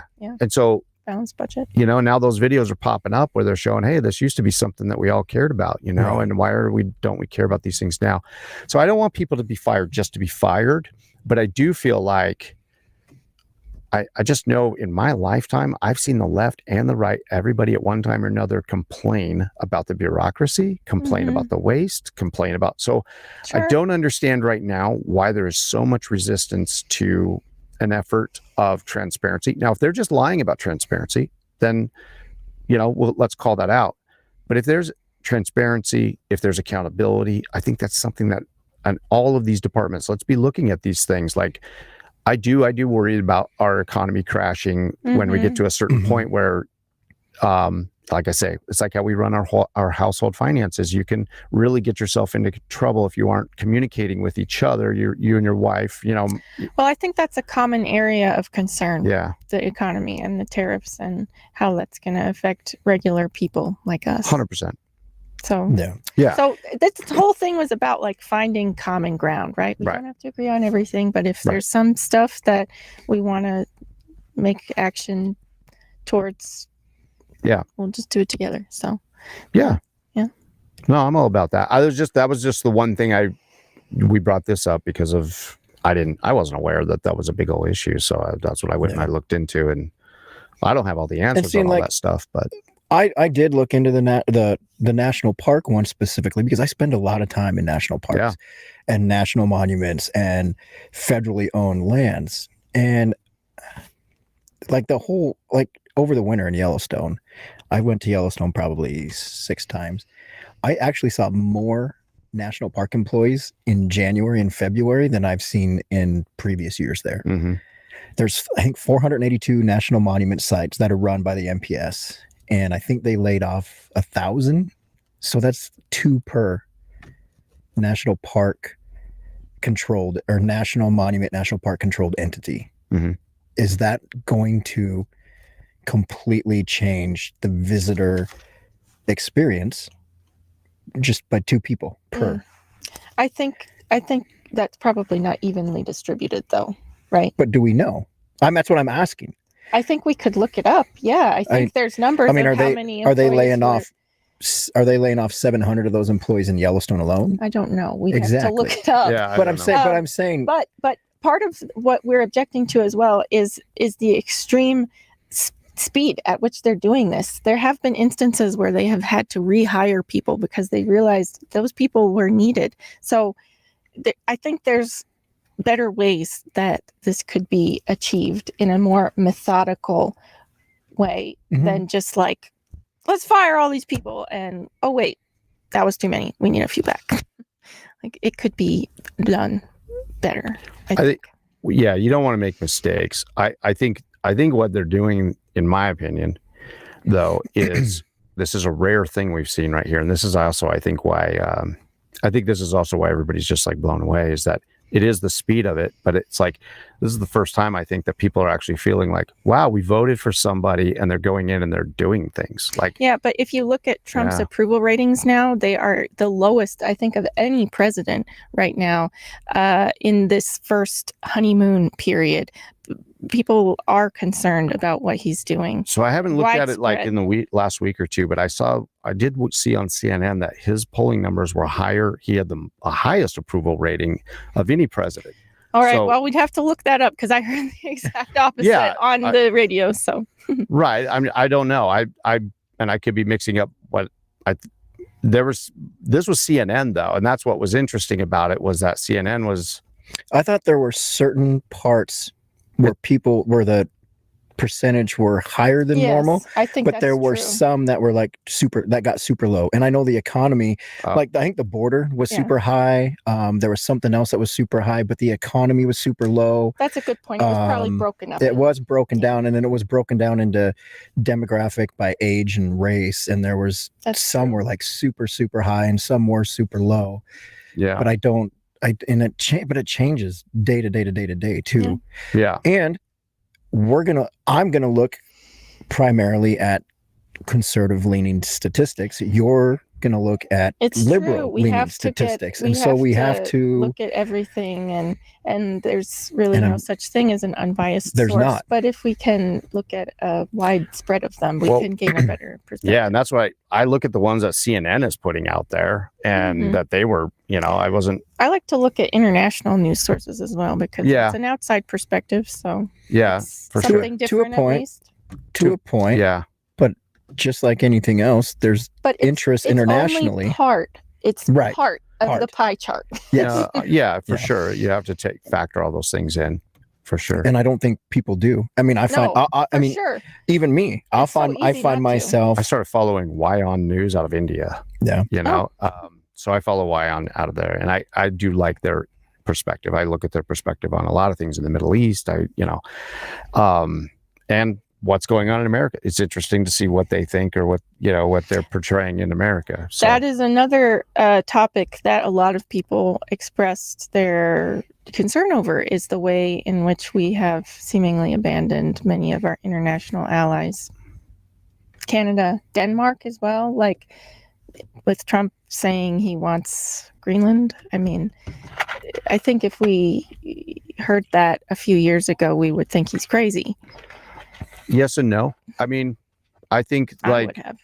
Well, I mean, he's talking about invading one of our allies' territories. That is pretty radical. Yeah, but I don't really think he's ever. I don't think he's actually really. That's talked one of about the things invading about Trump that makes it hard, is because his inconsistencies and the way he's very vague in his language. I think that he is a really good at, he throws a big outrageous claim out there that gets people talking about it. And so I do feel like that's that's something that happens. But by normalizing things, the line gets moved farther every time. Well, yes, it can. We accept more and more every time the bar gets changed. Right. But then at the end of it, though, it's kind of like what does happen when you look at the fruits of it, of like, okay, what does happen? Well, so it's still a concern. Right. We don't think he should be speaking to our allies that way. Yeah, but I don't think he's actually talking about that. Like how I understand it is that what's happening here is as you have the North is kind of melting off and these sea lanes are becoming open more. There's a concern about trade routes. Okay? I understand the concerns, how they want to have that as an international base and how it's strategic for the U.S., but we still I don't think he's object to stepping on our allies. Well, I don't think he is. I think that... Well, I disagree, but okay. Okay, well, I'm just saying that I feel like what he's doing here is like he's throwing this out there. I mean, we purchased Alaska. We purchased... But Denmark doesn't feel that way. Denmark isn't viewing it as he's throwing it out there. Some of them are. Some of them are for it because they're like, what are we going to do with it? I watched... I would like to see your source on that when afterwards. I'd genuinely like to see that one. Okay. Thanks. I can find that. I watched this guy from Denmark who was saying basically like, hey, what are we going to do with Greenland? Like, we could discuss these things, and they were saying, well, I'm not making it up. I'm not saying that. Yeah. I'm not saying that. I never heard that before. Well, there's always two sides to everything. So you would think that there's going to be people in Denmark who are against this, and there's going to be people who are for it that are like, why do we have this thing that we don't really do much with? We could probably use funds if the U.S. were. I'm just imagining there's probably going to be people on both sides and that they would consider like, hey, what if we did sell that and we took all of this money and we did this with it and that would possibly help us out. So I'm just saying objectively, I would think that there's people there looking at it like that. I don't know. Maybe you're right. I don't know. I've not heard that before. Okay. Well, I mean, it's not a big deal. I'm not trying to make a big issue of it. I'm just saying I can assume there's two sides to everything. I do know there are people in Greenland who are like, hey, we would like our independence from Denmark. I know that's true, especially the indigenous folks. Right. Mm-hmm. And so that doesn't mean they want Trump to come and take over though. Yeah, I don't think though, this is just my understanding. I'm not saying I'm right. I'm just saying this is my understanding of it, is that when he got cornered on, people have said, would he really invade Greenland? This is what I heard was my understanding of it was that, hey, someday if China or Russia or somebody were to go in there and position themselves to control that wouldn't be security for us. And so he's saying, if you want to tell me, hey, would I ever go and make sure that we have security? I would do what it takes to make sure that we have security. Mm-hmm. So I don't think he was just saying, hey, we're going to just take, that's just me. I'm just saying, I didn't view it as him saying, hey, let's send troops up there and let's just take them from Denmark. No, it was more of they posed a lot of hard questions at him where he's kind of like, okay, well, if you're going to corner me on this, I'll just say it like this. But I don't think that that's really what he's doing. That's different perspective, for sure. Is that outrageous? I don't. It does sound outrageous to me because the idea of the U.S. taking over another country and one of our allies, in whatever regard, putting that forward without negotiating any sort of thing with Denmark. I mean, yeah, that's weird. And that. Do you think he would do it without negotiating with Denmark? He's putting forth the idea without negotiating with Denmark. Do you think possibly though that's part of his negotiation strategy? I don't know, but maybe. I don't know. I mean, he just floats the idea, he gets people talking about it, and that's what's happening. People are discussing it. But goes back to what I was saying, like every time that he puts forth one of these seemingly crazy ideas, the line of what people are willing to accept moves further. I mean, there's so much happening right now that people are overwhelmed. Yeah, and I think that's part of it. He's trying to just do everything all at once so that we don't have enough time to respond. Could be. Yeah, it could be. What's your perspective? Do you agree with him on the Greenland thing? I don't think. I think that Trump, and we've had him for 5 years now. His first term, and then 100 days into this term, he talks a lot of shit. He does. He talks a lot in hyperbole. He says a lot. He doesn't say what he's actually doing. And that's how I look at it. And do I think he would go in and take Greenland by force? No, I don't. I wouldn't support it. I wouldn't support it either. That's heartening. I wouldn't support one. Being a military veteran, I wouldn't support sending people in there to. I think most rational Americans, nobody would support that he just goes and takes Greenland from Denmark. Right. Nobody's. Now, do I understand the strategic?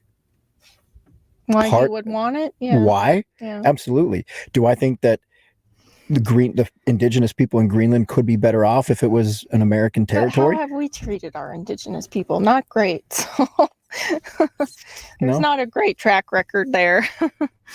True. No, but that comes from how many years of each party. It's just not party specific on how we've treated our indigenous people. It goes all the way back to, So I think the way the government has treated a lot of people, whether you're Democrat, Republican, Independent, has been shitty. Yeah. Because once people in power like power.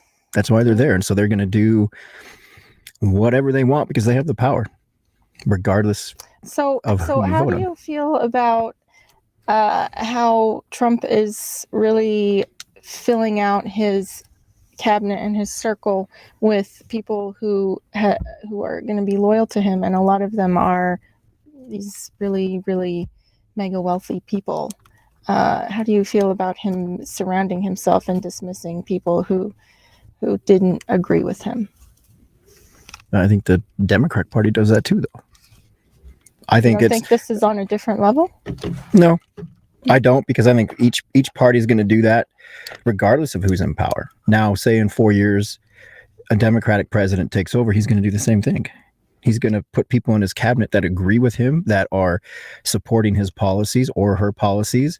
Yeah, because why wouldn't you? I agree with you that that's what everybody does. I just think it's and I don't. I think it's magnified now because there's such a, you either like President Trump or you don't, and so it's just extra magnified because of the way media is these days. That's true. Yeah, I think the media latches on to negative things. It does constantly. That was one other thing, was like I feel like protest, like the way people view protest maybe has shifted in a very negative light, because I think of protest as peaceful protest as a patriotic thing to do. It's showing that 100%. You care about your country, and you're gonna that was a lot of the reason I wanted you to come on here, is because I applaud that. I mean, that's written into our Constitution to be able to have the right to do that. And what pisses me off, and this is about my own party, is that some of the things that they were saying to you, I was like, they're exercising a part of the Constitution that was written in there from day one. Yeah. How dare we? Because I was at Tea Party rallies, and Boston Tea Party, oldest tradition. Exactly. But when the Tea Party movement was going on, I was at those rallies, and there was pushback from the left side of the aisle on that thing, but I'm exercising my constitutional right. So why should I give you a bunch of crap for doing the same thing? Now, I don't have to agree with you. Did we give you crap? At during the Tea Party stuff? Yeah, it was there. At your protest? There were people across the street that were. That's their right too. Exactly. That is their right. Now, I did notice at your guys's, there was 4 or 5. There were some Trumpers there. They were eating our pizza. They were eating your pizza. So, I didn't know there was pizza, or I would have been over there. I was starving. So, I mean, I guess that was my point. I mean, that was my point of everything, is that we're not going to agree on 90% of this stuff. Now, and Milo and I don't agree on everything. We had this conversation yesterday a little bit with Monty. Do I agree with the way that the tariff thing is being handled? Absolutely not. Yeah. I do not agree with the way Trump is doing the tariff thing. Now, maybe there's stuff that I don't understand, that I don't know, that's maybe a little bit longer game, and maybe it's a lot of posturing to see what these other countries will do. And he's going to be like, oh, we're going to rescind a bunch of these because we're not going to tank our economy. But at this point, it's something I do not agree with this administration on. Yeah. We're not going to agree on 90% of things, but you have a constitutional right to voice your displeasure for it. Okay, there's one other thing. So there was a lot of comments saying that we are not a democracy, and I want to talk about that. Okay. Because I think that we are a democracy. In fact, on that Facebook post. Didn't you post on there? I posted the definition from my dictionary thinking, who's going to argue with a dictionary? Right. But I was called intellectually bankrupt for using a dictionary, which I thought was hilarious. So the definition of democracy, it's from Greek. People Demos never fail to. Means people, I think. And kratia means governed by. Mm-hmm. So a government by the people, especially rule of the majority, a government in which the supreme power is vested in the people and exercised by them directly or indirectly through a system of representation, usually involving periodically held free elections. So the idea of democracy, where representative democracy, it's sort of baked into our Constitution, don't you think? Just by, if you voted, you have exercised your democratic right to choose someone to represent you in the government. So it's kind of like splitting hairs, I think.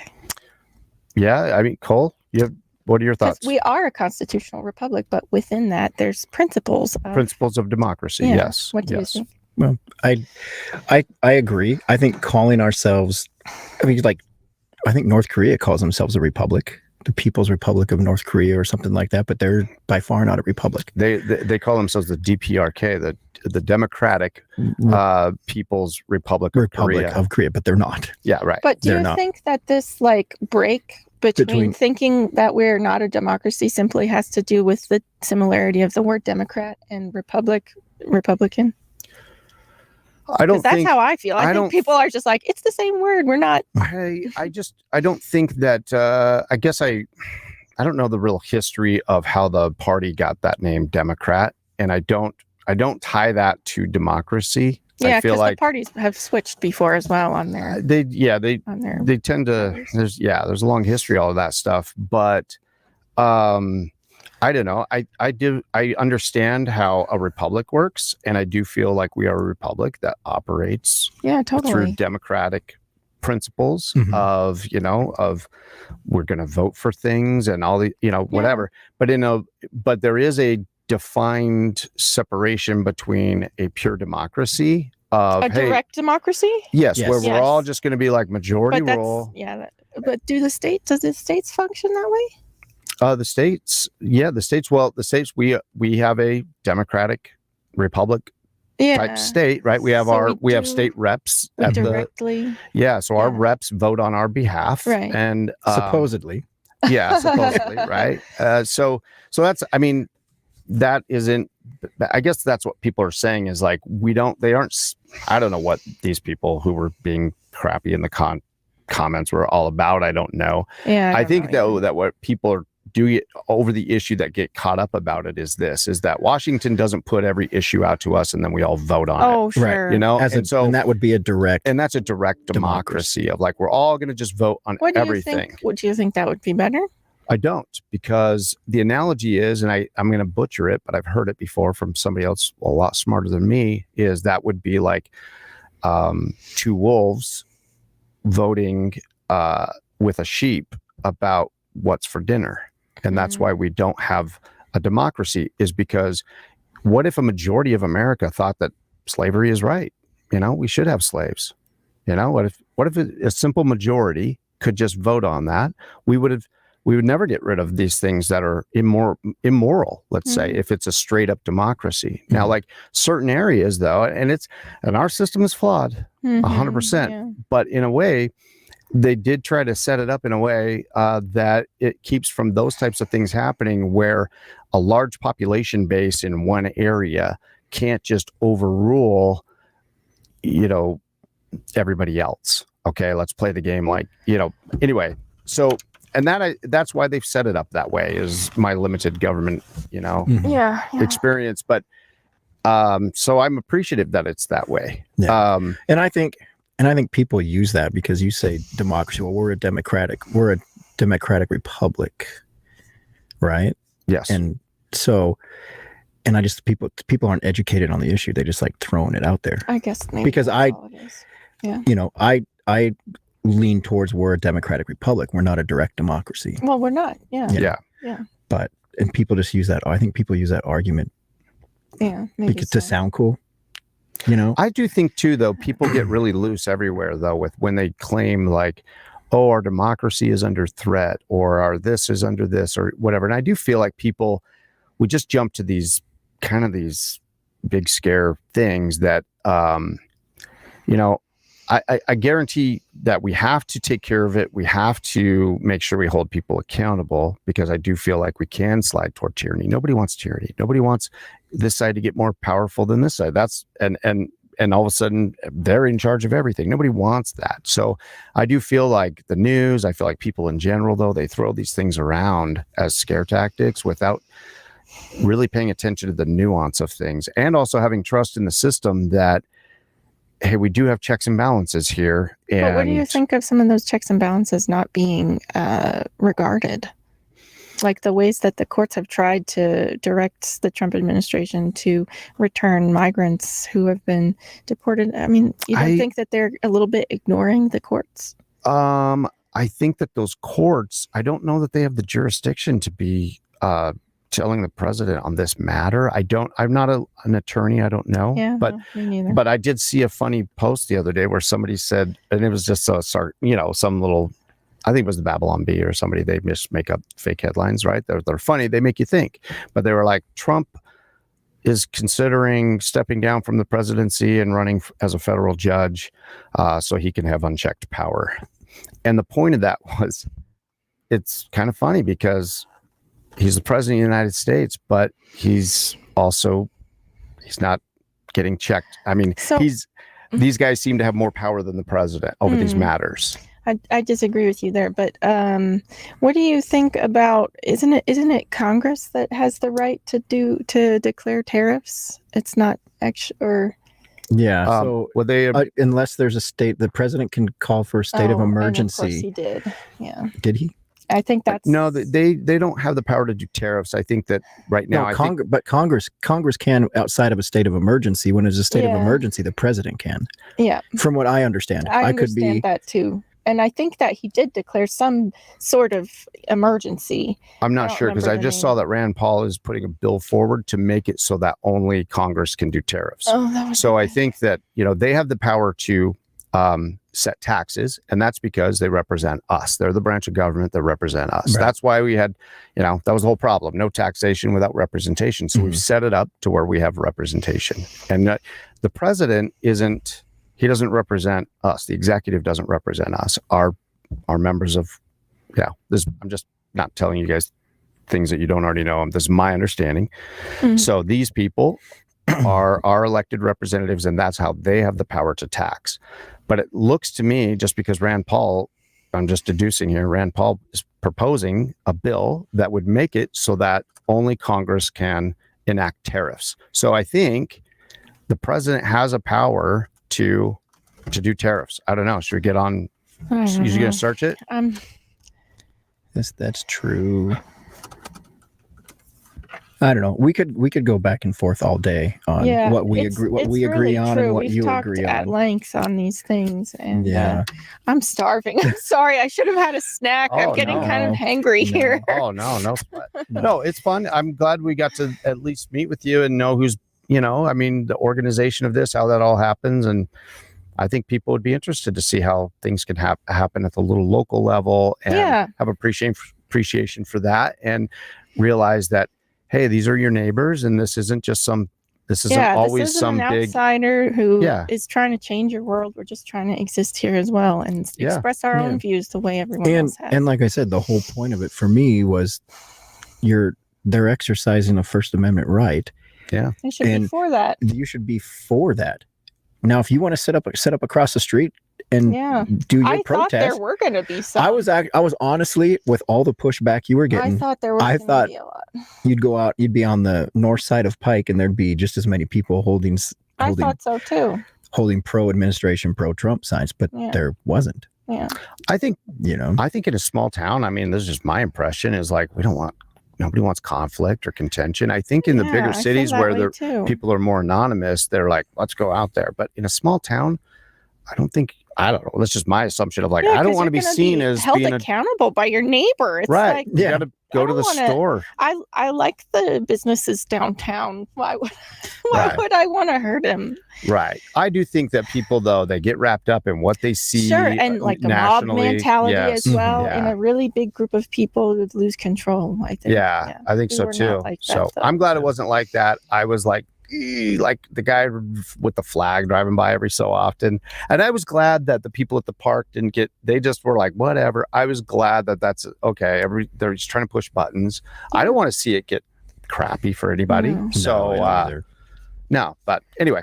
So thank you for, coming and talking with us. I'm certainly not trying to, we weren't trying to like have any hot button issues or anything. We just wanted to ask questions. I don't understand a lot about somehow the local politics stuff works. And so it's interesting to meet with people and learn from others. The only way, if Bill Maher and President Trump and Kid Rock can sit around a table and have dinner together, then we should all be able to do stuff like this and not freak out. That was pretty surprising. I haven't watched the details of that, but that was interesting. So anyway, well, shoot. Hey, thank you. We'll wrap this up. And I don't know, maybe we can do it again in the future. Sure, and you should have Monty on. He's a great talker. I get talked out. Oh, no sweat. Hey, I get it.